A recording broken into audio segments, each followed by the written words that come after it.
Sea food lovers కు వెంటనే మనసుకు తట్టేవి రొయ్యలు కదా. రొయ్యలతో ఏ రెసిపీ చేసుకున్నా సూపర్ హిట్ అవ్వాల్సిందే. అద్భుతమైన ఈ రొయ్యలు చిన్న పిల్లలు కూడా ఇష్టంగా తినడం కోసం, అంతేకాదు పిల్లల దగ్గర నుండి పెద్దవాళ్ళ వరకు ఎవరైనా లొట్టలేయాలంటే ఈ విధంగా చేయాల్సిందేనండి. ఫ్రై కలర్ఫుల్ గా రెడ్ గా ఉండాలి, స్పైసీ ఉండకూడదు, తింటుంటే నోటికి హాయిగా ఉండాలి కదా. సో వీడియోలోకి వెళ్ళినట్లయితే కావలసినన్ని రొయ్యలు తీసుకొని లోపల ఉండే బ్లాక్ లేయర్ రిమూవ్ చేసుకొని శుభ్రంగా వాష్ చేసుకున్న తర్వాత ఉప్పు పసుపు యాడ్ చేసి ఒక్కసారి కలిపి ఒక 10 to 15 మినిట్స్ పక్కన పెట్టుకుంటే రొయ్యలు ఉప్పుని అబ్జర్వ్ చేసుకొని టేస్ట్ బాగుంటుందండి.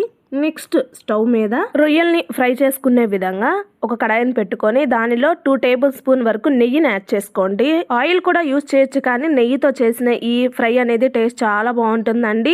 ఎగుటు లాంటివి అస్సలు వేయవండి, అలాంటి డౌట్లు ఏం పెట్టుకోవద్దు, చాలా టేస్టీగా ఉంటుంది. సో దీనిలో కొబ్బరి ముక్కల్ని, జీడిపప్పు ముక్కల్ని, ఎండుమిర్చిని స్పైసీకి తగ్గట్లుగా యాడ్ చేసుకొని ఇవి మంచి కలర్ వచ్చేంత వరకు ఫ్రై చేసుకోవాలండి. ఇలా ఫ్రై అయిన వీటిని ఒక ప్లేట్ లో తీసుకొని పూర్తిగా చల్లారడానికి పక్కన పెట్టేసుకుందాం. ఇదే నెయ్యిలో మనం కలిపి పెట్టుకున్న రొయ్యల్ని యాడ్ చేసుకోవాలండి. సో మీకు కనిపిస్తుంది కదా, నెయ్యి ఎక్కువ అయింది అనుకోవద్దండి, చివరికి అసలు ఏమీ ఉండదు, చాలా బాగా ఫ్రై అవుతుంది. సో ఈ నెయ్యిలో ఈ ఫ్రాన్స్ ని బాగా వేయించుకోవాలి. ఒక 3 to 4 మినిట్స్ పాటు లో టు మీడియం ఫ్లేమ్ లో వేయించుకుంటూ ఉండండి. ఇది వేగుతుండగా మరో సైడ్ మనం వేయించుకున్న జీడిపప్పుల్ని, కొబ్బరి అవన్నీ మిక్సీ జార్ లో యాడ్ చేసుకొని దానిలో గసగసాలు, జీరా, 2 లవంగాలు, 4 మిరియాలని యాడ్ చేసి చాలా తక్కువ క్వాంటిటీలో యాడ్ చేసుకొని స్మూత్ గా గ్రైండ్ చేసుకోవాలండి. సో ఈ విధంగా గ్రైండ్ చేసుకున్న ఈ పౌడర్ ని యాజ్ ఇట్ ఈస్ గా డైరెక్ట్ గా అయినా యాడ్ చేసుకోవచ్చు ఫ్రైలో, లేదు కొంచెం వాటర్ ని యాడ్ చేసుకుని పేస్ట్ లా యాడ్ చేసుకున్నా బాగుంటుంది. సో ఈ స్పైసీ పేస్ట్ ని రెడీ చేసుకొని దీనిని పక్కన పెట్టుకొని రొయ్యలు అయితే వేగుతుంటాయి కదా, చూడండి చక్కగా ఆల్మోస్ట్ ఫ్రై అయ్యాయండి. ఇంకా డీప్ గా అయినా ఫ్రై చేసుకోవచ్చు, మీ ఇష్టం. నేనైతే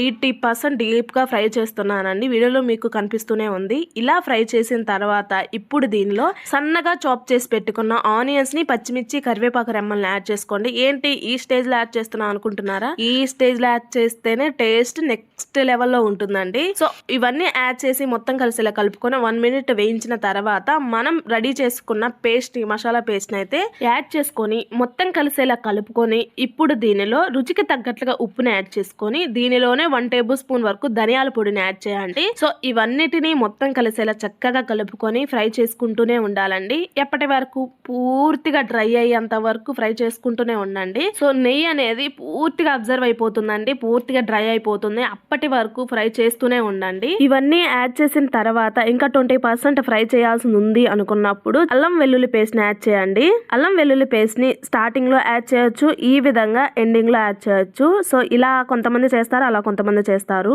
సో మొత్తం కలిసేలా కలుపుకొని అల్లం వెల్లుల్లి పేస్ట్ పచ్చివాసన పోయి డైరెక్ట్ గా ముక్కల్లోకి అబ్జర్వ్ అయ్యేంత వరకు ఫ్రై చేసుకొని చివరిగా కొత్తిమీర, గరం మసాలాని, నిమ్మ చెక్కని పిండుకొని ఇక మొత్తం కలిసేలా కలుపుకొని ఇక సర్వ్ చేసుకుంటే ఉంటుందండి ఈ ఫ్రై.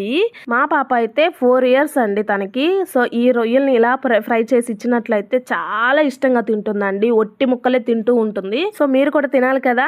సో అలా చేయాలి అంటే ఈ వీడియో చూసి ప్రతి ఒక్కరు ట్రై చేయండి. ట్రై చేసి మీకు ఎలా అనిపించిందో కామెంట్ సెక్షన్లో కామెంట్ చేయండి.